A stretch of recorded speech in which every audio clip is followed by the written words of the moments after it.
කරුණාමාන සමාවිකාන් මහත්යකලෝ මහා සංඝරත්නයේ අවසරයි. සදහවත් ආම පින්වත්නි, විශේෂයෙන් අද දවසේදී මේ නිවසේ පින්කම ඉටක කරන්නට පරමාර්ථ කීපයක් පවතිනවා. විශේෂයෙන්ම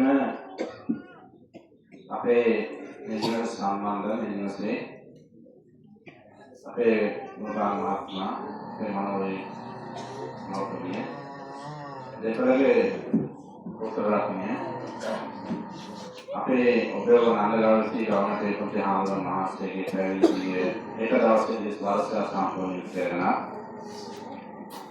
ඒවනේ ඉන්නේ බරාවෝනි කල්පනා අපේ ගුණපාල මහත්මයා අපේ පොතේ හාමුදුරන් මහත්මියගේ දෙමාපියන් දෙපළ මම ගන්නවා මේ නිවසේ අවුරුදු 32කට පස්සේ මේ පින්කමක් කරා. මේක මම ප්‍රතිහාරව මගේ විහාරක මගේ ජීවිතේ සම්මානන පස්සේ මේ නිවස මම කීපවතාවක් පෙරියා. ඒ වෙලාවෙත් හැම අවතාවකම දැක්කේ තමයි මේ නිවසේ අඳුර ගැටියක් තිබුණා. ඒක අඳුරක් දැක්කා. එතකොට ඒ වෙලාවේ මම සිහිපත් කළා මේ නිවසේ පින්කම සූදානම් කරන්න ඕනේ කියලා.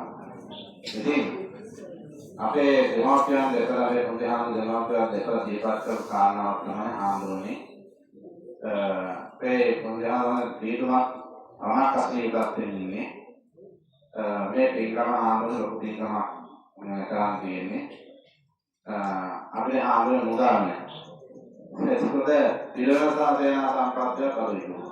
හැබැයි මම ගත්ත දේන පදා මගේ ජීවිතේ පස්සෝ දැන්නේ නැහැ. ඒක කාරණා මම කිව්වා. මේ මතක් කරගත්තනේ ආයේ මේ ඉහාර වෙනස් වෙන්න බෑ කිව්වා. ඒ නිසා තමයි මේ ටික සෝදානම් කරන්නේ. ඒකම අපේ පොචාරෝතේ අවස්ථාවේ කියනවා. මතක කිව්වනේ අපේ පොචාරෝතේ පැයදෝ දිනේ අතරේ වෙලාවේ දැන් මේ පෙරමුණේ මතක් කරගන්න හරි හාමුදුරනේ මම කයිද වෙලා කාලස් වෙන්නට අවුරුද්දක් වෙනවා. ඒක නියමනේ ගැලපෙන විදිය මම මතක් කරනවා. එතකොට ඒ පොන්ජහාබන් මහසේට ආශිර්වාද වීම ඒ වගේම අපේ මේ නිවසට මේ පවුලේ මේ සීලෝ දුවා දරුවන්ට අපේ මුකාල මහත්මයා නවෝදේ මහත්මයාට ඒ මෞතුමිය පාසෙන් පියාසෙන් මේ පාලෝගේ සියලු දෙමාපියන් ඥාති පිරිකාගේ ඒ සියලු දෙනා සිහිපත් කළ යතන්ගේ පරලෝකගාමී ජීවිතයක් වෙන වර්ෂ 32කට මේ කාලය ආරෙන්නේ. එතෙන් මේ ඒ සියලු දෙනා සිහිපත් කරලා මේ පින්වත් සූදානම් කරන්න ඉදිරියට අද දවසේ නිදාන දේශනා කරනවා. අපි විශේෂයෙන්ම මගේ ජීවිතය තුළ පැවිදි ජීවිතය තුළ මුති කාලේ 2003 වසරේ තමයි මම පැවිදි ජීවිතයක් වුණේ.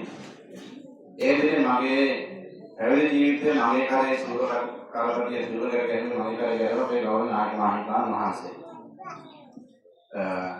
ඒක නිසා මම කල්පනා කරනවා මේ අද දවසේදී මේ නිවසේ ධර්ම දේශනා සනා දේශනා මහන්සිය නම සුසහාම මහන්සිය නම වරණාගන කොනි කාරණා. ඉතින් අපේ විහාරස්ථාන වල අපි විහාරස්ථානයේ තුල අපේ නිවස තුල පේතුමාමි කියන පස්සේ සාධ්‍යයක් නිවිදනේ ආදවසේ සම්දේශනාවේ ගෞරවනීය නායකයන් වහන්සේ.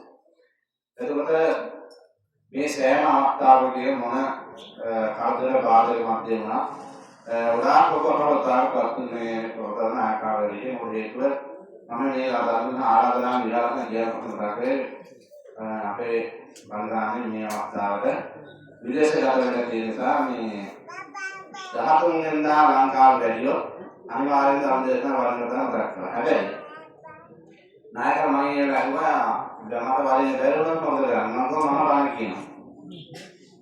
මොකද අපි අපිට හැකියාව අපේ නායක මහින්ද ආදාරවල පොරොන්දු කරලා නිසා ඒකට සූදානම් වෙලා තමයි හිටියේ. ඒසේකට අපි වෙන නියමතාව නම් කම්පාවට අපරම දාන කරලා අපේ ආම්බාන් සිස්ටම් පුරාණ රාජ මහා විහාරපති ඌව බින්දර මාර්ගවන්තර ප්‍රාදේශ ප්‍රධාන සංඝනායක